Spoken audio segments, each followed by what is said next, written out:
habo wariabanoki nguva yabo ndiyo yakanaka mirirai Jehova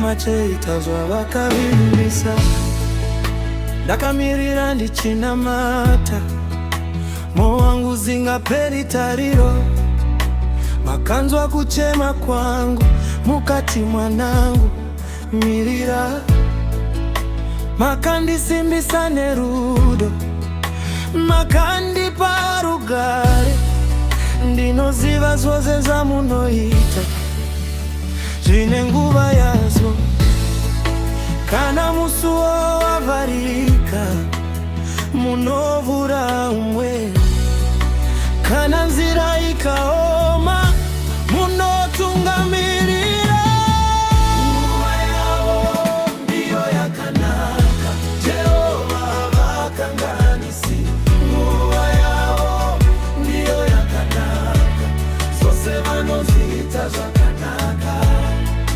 handingati mangwana ndinovimba nemishe induro yangu ichasvika panguva yenyu Baba.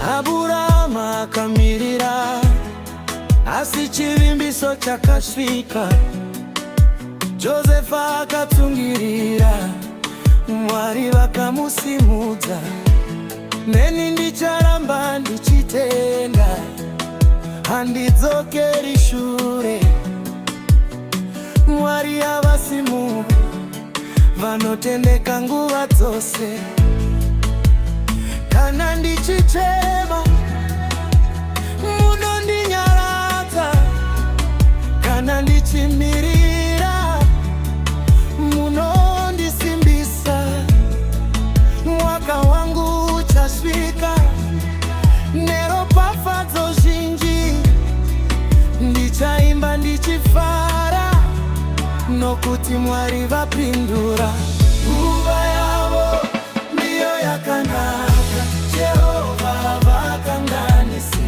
nguva yavo ndiyo yakanaka zvose vanozviita zvakanaka handingati mangwana ndinovimba nemishe induro yangu ichasvika panguva yenyuva.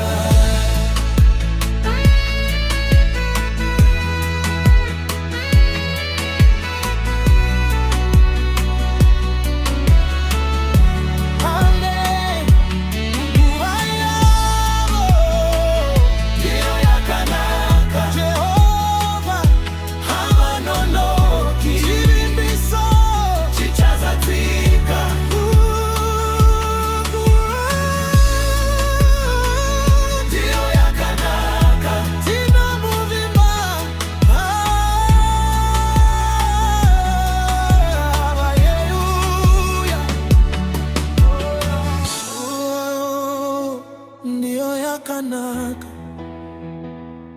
Jehova vanotendeka nokusingaperi.